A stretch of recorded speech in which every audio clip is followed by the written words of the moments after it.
ପିଲାଏ ଶୁଭ ଆଶୀର୍ବାଦ। ଆସ ଆଜି ଆମେ ବିଭିନ୍ନ ପଶୁପକ୍ଷୀ ଏବଂ ସେମାନଙ୍କ ରାବ ସମ୍ପର୍କରେ ଜାଣିବା।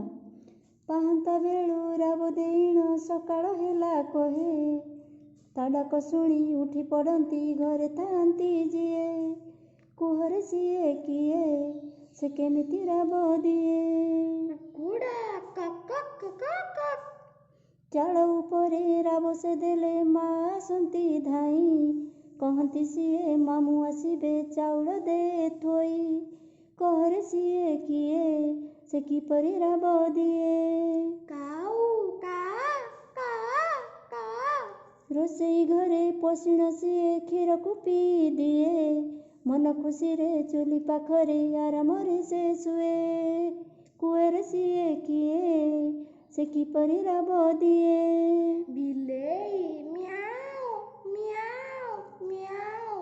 ରାତି ସାରା ସେ ଶୁଏ ନା ଜମା ଘରକୁ ଜଗିଥାଏ, ଅଜଣା ଲୋକ ପଶି ଆସିଲେ ତାକୁ ଡରାଇ ଦିଏ। କୁହରେ ସିଏ କିଏ, ସେ କିପରି ରାବ ଦିଏ। କୁକୁର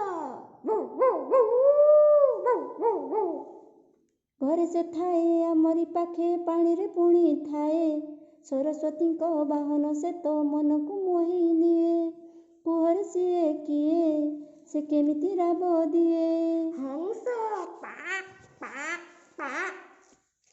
ଫଗୁଣ ହେଲେ ଆମ୍ବ ଡାଳରେ ଖୁସିରେ ଗୀତ ଗାଏ, ସୁର ତାହାର କେଡ଼େ ମଧୁର ତାପରି ହେବ କିଏ।